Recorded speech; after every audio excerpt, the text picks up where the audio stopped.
They came onto my land without permission, shoved a document in my face, and told me to sign it or face consequences I would not enjoy.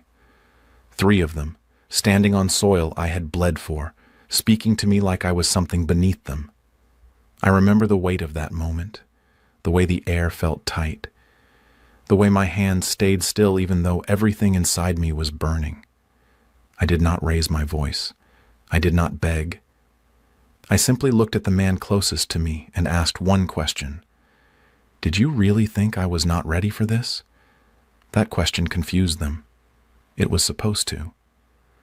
Because what they did not know, what Karen never bothered to find out, was that I had been watching long before they decided to make their move. This story is not about a fight.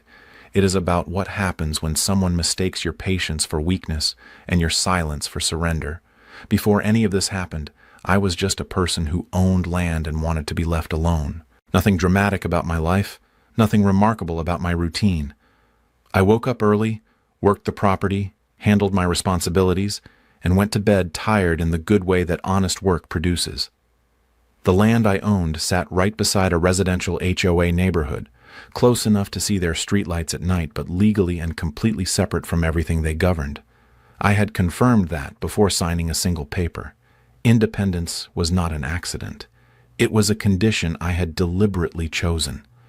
A few months after settling in, almost as a passing thought, I installed security cameras at every corner of the property. Not because I feared anything specific, more because I had learned early that documentation is the only language that cannot be twisted later. I set them up, tested the angles, backed up the footage automatically, and forgot about them the way you forget about a seatbelt until the moment it actually saves your life.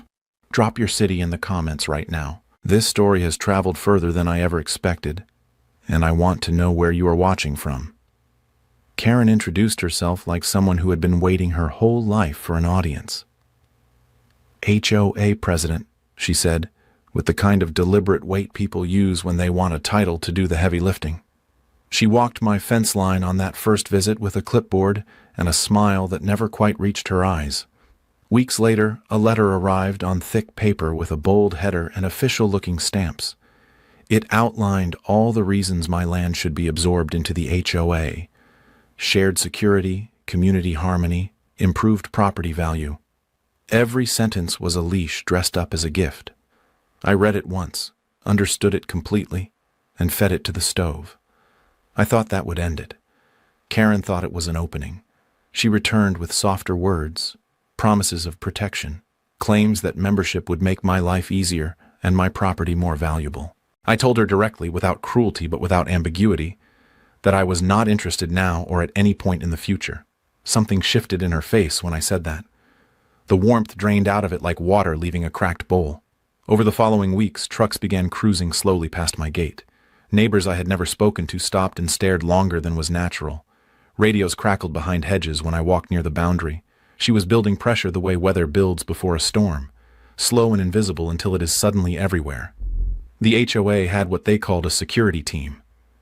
Everyone in the area understood what that actually meant. They were private enforcers, unlicensed men with badges printed from the internet, and attitudes borrowed from people with actual authority. Karen had warned me that refusing membership came with consequences. She said rules could be enforced creatively. I had brushed it off at the time, but her words came back to me on the afternoon I returned from town to find 3 of those men standing inside my fence. Not at the gate, not near the boundary. Inside, boots planted in my soil, hands resting near their belts, smiles that were more threat than greeting. I asked how they had gotten past the fence. One of them shrugged and said fences were only suggestions.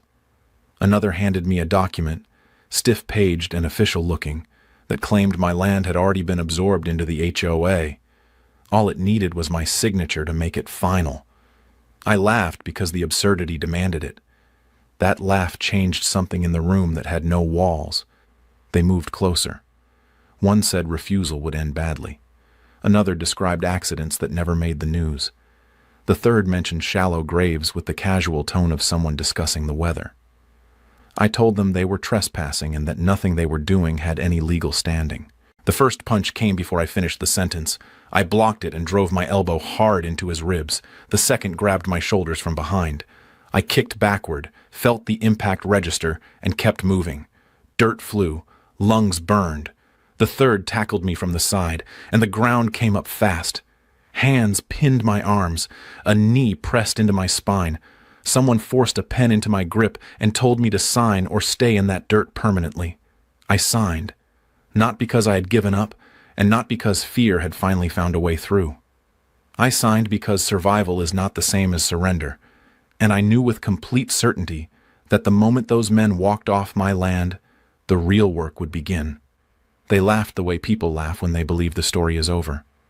They folded the document with satisfaction, straightened their vests, and walked away without looking back. They did not look up. Not once during the threats, not during the struggle, not during the forced signature, and not as they left.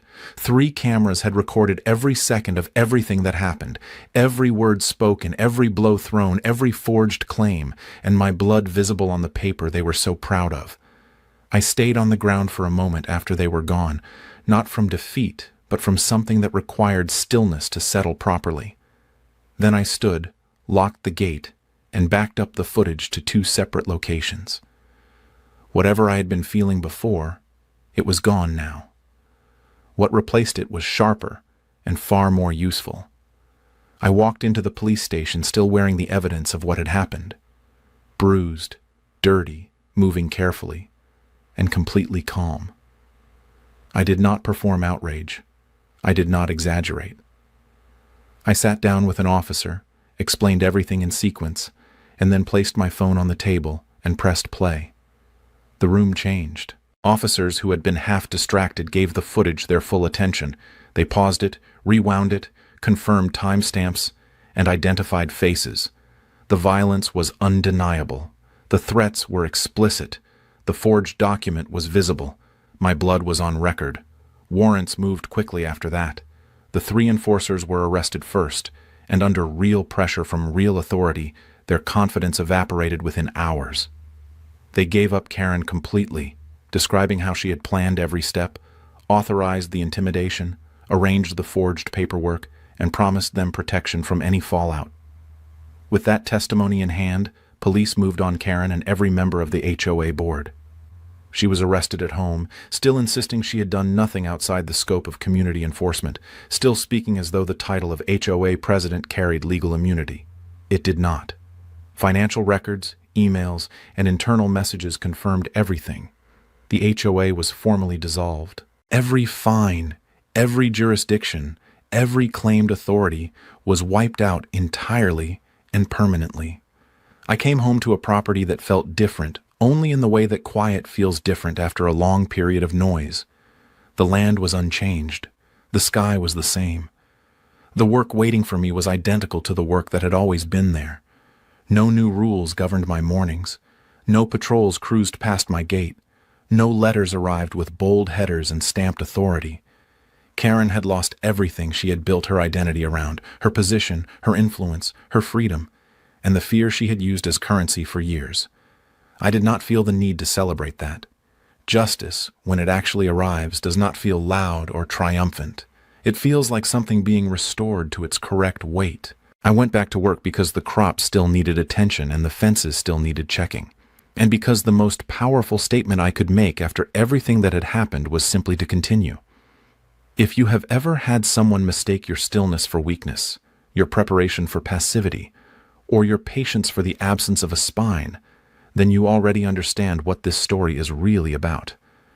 It is not about Karen.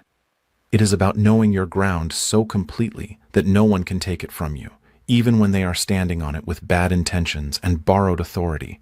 Do you think she got exactly what she deserved? Leave your answer in the comments below.